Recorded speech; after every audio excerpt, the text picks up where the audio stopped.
पाकिस्तान की और सिंध की मईशत को तबाह करने वाले लोगों के बारे में आपके पास कोई रिपोर्ट्स नहीं आती? क्या सैलाबी रेला उनके घरों की तरफ नहीं आना चाहिए? एक इंसान घर में छोटी सी क्या कहते हैं कि एंटीना भी लगाता है ना टीवी देखने के लिए, तो पड़ोस को नज़र आता है कि 300 रुपये की एंटीना लेके आया है। एसी लगाता है ना चीफ साहब, तो बंदे को पता लग जाता है कि एसी लगा है। चीफ साहब इधर जो है ना 2-2, 3-3 खरब रुपए लगे हैं सिंध में। कोई शहर आपको नज़र नहीं आएगा कि 3 खरब 4 खरब इस शहर पे लगे हों। लाड़काना में 9 अरब रुपए लगे हैं चीफ साहब, 9 अरब रुपए। आप जाएं आपको पता नहीं चलेगा कि 9 अरब लगे कहाँ हैं चीफ साहब। अभी तो बच्चे गिरते थे ना, बच्चे गिरते थे गटरों में, अब तो भैंसें गिर रही हैं बेचारी। पीपल्स पार्टी पे शफकत का हाथ न रखें और मेहरबानी करके हमें सिर्फ ये 5 साल जो ये वाले सिंध के लोगों को पाकिस्तान बनाने के खुशी में वो जो सज़ा मिल रही थी ना, उसको कम करके उम्र कैद में तब्दील करें। अस्सलाम वालेकुम। मैंने एक वीडियो देखी है जिसमें आर्मी चीफ जो हैं वो बलूचिस्तान की एक बच्ची से मिल रहे हैं, जिसमें बच्ची शिकायत कर रही है कि एक वडेरा जो है वो अपना पानी जो है ना उनकी ज़मीनों की तरफ भेज देता है, जिससे उनकी ज़मीनें डूब जाती हैं। अब मैं वो बच्ची तो नहीं हूँ जो मैं आर्मी चीफ से मिल सकूँ या मुझे कंप्लेन करने का मौका मिले, लेकिन मैं आर्मी चीफ साहब को ये रिक्वेस्ट कर रहा हूँ एक सिंध के छोटे से एक शहरी की हैसियत से कि बराए मेहरबानी एक पानी का पूरा सैलाबी रेला हमारे सिंध के सरदारों के घरों की तरफ भेजें, नवाब शाह में भेजें, जरदारी हाउस में भेजें, बिलावल हाउस की तरफ भेजें, और हमारे सरदार हैं चांडियो साहब, नवाब सरदार खान चांडियो, बुरहान चांडियो, इनके घरों की तरफ भेजें, क्योंकि ये क्रिमिनल लोग हमारे सिंध के लोगों को गुलाम बना के बैठे हुए हैं। कश्मीर से शुरू होंगे तो मज़ारियों से लेके आप जाके जोखियों तक पहुंचेंगे मलीर में, आपको ये कातिल रहजन लोग मिलेंगे, गरीबों को मारने वाले, गरीबों की ज़मीनें उजाड़ने वाले। स्पेशली जागीर में जहां ये कहते हैं कि हम एजेंसियों के लोग हैं, हमारी बड़ी सरकार से दोस्तियां हैं, लोगों को मरवाते हैं और फिर कहते हैं कानून में सबूत ले आओ। तो वहाँ की जो ज़मीनें हैं, एक तो वो डुबो के अपनी आबाद करके बैठे हुए हैं, इनकी फसलें अच्छी पेश निकलती हैं, गरीब की फसल भी नहीं निकलती। गरीब का जो काश्तकारी का निज़ाम है पूरा वो भी बेचारा ख़त्म हो गया है।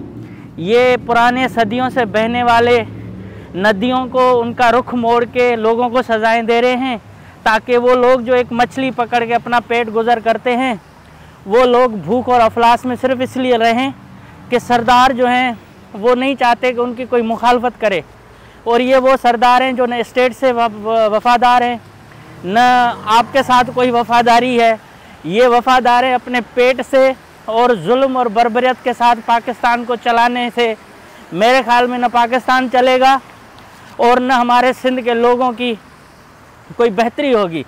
अगर आपको एक बच्ची की ज़मीन डूबने का इतना मतलब फ़िक्र है, और मुझे अच्छा लगा कि आपने कहा कि भाई रुख मोड़ देंगे फिर उस वडेरे की तरफ, लेकिन मैं सिर्फ ये कहता हूँ कि पाकिस्तान के तमाम इदारे जितने भी हैं उनकी रिपोर्ट्स में क्या ऐसी चीज़ें आप तक नहीं पहुँचती कि लोगों के घर उजाड़ने वाले, 3-3 लोगों को कत्ल करवाने वाले, लोगों को डाकू बनाने वाले, हिंदू बिरादरी को अगवा कराने वाले, ज़मीनें खुश्क करवाने वाले, ज़मीनों पर कब्ज़े करवाने वाले, पाकिस्तान की और सिंध की मईशत को तबाह करने वाले लोगों के बारे में आपके पास कोई रिपोर्ट्स नहीं आती? क्या सैलाबी रेला उनके घरों की तरफ नहीं आना चाहिए? तो ये जो स्पेशली जिन जिन डिस्ट्रिक्ट्स की मैं बात कर रहा हूँ, ये वहाँ सरदार नहीं है, ये एक गैंग हैं जिनके बारे में ये तासुर है कि ये इस्टेब्लिशमेंट इनको पाल के और आम लोगों को अपने कंट्रोल में रख रही है, जबकि ऐसा नहीं है कि आम लोग बेचारों का वो भी पाकिस्तान के शहरी हैं, और जब तक हैं सिंध के लोग हैं उन लोगों के ऊपर जुल्म और बर्बरियत पुलिस के ज़रिए करवा के जेलों में डलवाया जाता है। तो ये शिकायत मेरे को मौका मिलता, काश मैं उस बच्ची की जगह होता तो मैं आपको सारी सूरत हाल बता देता कि ये सिंध के अंदर और बलूचिस्तान समेत पूरे पाकिस्तान में जुल्म और बर्बरियत की वजह से लोग अपना मुल्क छोड़ के बाहर में जा रहे हैं। मईशत हमारी तबाह हो चुकी है, सियासत में बोलने की आज़ादी नहीं है, इसके साथ कोई बर्दाश्त का जो एक है ना वो नहीं है। मुल्क के अंदर हालात ये हैं के पहले सियासतदानों को जेलों में डाला जाता था, 25-25 साल तक रहते थे। लेकिन अब जो है वीडियोस बनाई जाती हैं, तो उस मुल्क में कौन सा इज़्ज़त वाला बंदा रहेगा। और जब स्पेशली वो तो ठीक है, ऊपर की बात है, हम गरीब लोग नहीं कर पाते, लेकिन कम से कम जो सरदार हैं, इन सरदारों की आप करतूत देखें कि क्या इस तरह से पाकिस्तान चलेगा। इस तरह से पाकिस्तान में आम लोग अपने मुल्क से मोहब्बत करेंगे, जिनके ऊपर अमीर और गरीब का तबका फ़र्क रख के जुल्म किया जाए, जिनकी कोई दाद रसी नहीं हो।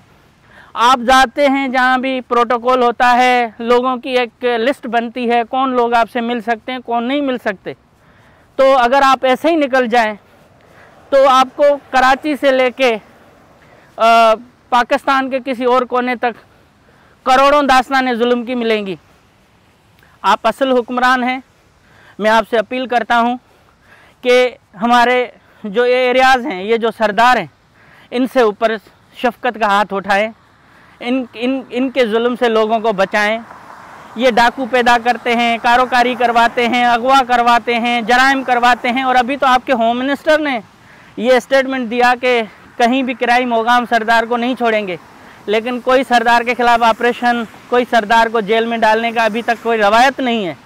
गरीबों के ऊपर जुल्म और इतना है कि बेचारे सोए हुए हैं, पानी का चोरी का केस दर्ज हो जाता है। चीफ साहब, पानी चोरी, वो बेचारे को पता भी नहीं है, सोया हुआ है। पुलिस आके दरवाज़ा खटखटाती है, तूने पानी चोरी किया। क्यों? कि भाई वो सरदार चांडियों को तुमने वोट नहीं दिया, सरदार चांडियों के खिलाफ वीडियो क्यों बनाते हो। ठीक है, ये चीफ साहब जुल्म है। और इसके साथ फिर शहर में आओ तो पहले दहशतगर्द थे, अभी वो थोड़े से कम हुए हैं। तो हमारे सिंध के हालात पे भी थोड़ा सा चीफ साहब नज़रसानी करें। और पीपी के जो 15 साल हैं, ये एक एक दिन जो है ना क़यामत की तरह गुजरा है सिंध के ऊपर। चीफ साहब, आपकी पिछले चीफ की क्या पॉलिसी थी आई डोंट नो, लेकिन आप आए, एक इंसान घर में छोटी सी क्या कहते हैं कि एंटीना भी लगाता है ना टीवी देखने के लिए, तो पड़ोस को नज़र आता है कि 300 रुपये की एंटीना लेके आया है। एसी लगाता है ना चीफ साहब, तो बंदे को पता लग जाता है कि एसी लगा है। चीफ साहब, इधर जो है ना 2-2, 3-3 खरब रुपए लगे हैं सिंध में। कोई शहर आपको नज़र नहीं आएगा कि 3 खरब 4 खरब इस शहर पे लगे हों। लाड़काना में 9 अरब रुपए लगे हैं चीफ साहब, 9 अरब रुपए। आप जाएं, आपको पता नहीं चलेगा कि 9 अरब लगे कहाँ हैं। 9 अरब चीफ साहब, ये पाकिस्तान के पैसे हैं, ठीक है ना। और अगर सरदारों के पास जाएंगे चीफ साहब, तो उनके एरियाज़ में जो रोड बनी हुई हैं, ठीक है ना, जिस पे गधा गाड़ी भी नहीं चल सकती, उस गधा गाड़ी वाले रोड पे वो जो बताते हैं कि 1-1 अरब रुपए लगे हैं। तो जब चीफ साहब एक एंटीना 300 वाली नज़र आती है, तो ये 9-9 खरब वाले डिपार्टमेंट के जो ये प्रोग्राम है, तरक्याती, इतनी सिंध को जन्नत बनाने के जो मंसूबे हैं, ये क्यों नज़र नहीं आते। हमारा तो सिंपल ये सवाल है, ढकना नहीं है चीफ साहब। अभी तो बच्चे गिरते थे ना, बच्चे गिरते थे गटरों में, अब तो भैंसें गिर रही हैं बेचारी। भैंस नहीं निकल पा रही, इतने छोटे गटर में भैंस चली जाती है, तो फिर भी आप तक रिपोर्ट नहीं पहुंचती। तो मैं आपसे रिक्वेस्ट करता हूं, थोड़ा सा ये जो पानी है ना, ये सिंध के सरदारों की तरफ भेजें। पीपल्स पार्टी पे शफकत का हाथ न रखें, और मेहरबानी करके हमें सिर्फ ये 5 साल जो ये वाले सिंध के लोगों को पाकिस्तान बनाने के खुशी में वो जो सज़ा मिल रही थी ना, उसको कम करके उम्र कैद में तब्दील करें। ये जो पीपी के हमारे साथ मसले चले हैं, ये हमारे चाहे अपने सिंधी भाई हैं जो भी हैं, हमें एक न्यूट्रल इलेक्शन करवाएं, आज़ाद इलेक्शन करवाएं, हमें 5 साल अच्छी हुकूमत दें और एहसाब के इदारे सही करें। इन सरदारों को जैसे पट्टा बांधा जाता है ना जानवरों को, पालतू जानवरों को, इस तरह से पट्टा बांधें, ताकि एक आम आदमी, एक गरीब नौजवान जो मेरिट की आस लेके चलता है और वो हाईएस्ट नंबर लेता है, लेकिन उसकी जगह पे नौकरी उसको मिलती है जो 1 करोड़ रुपया खर्च करता है, इससे जान छुड़ाएं।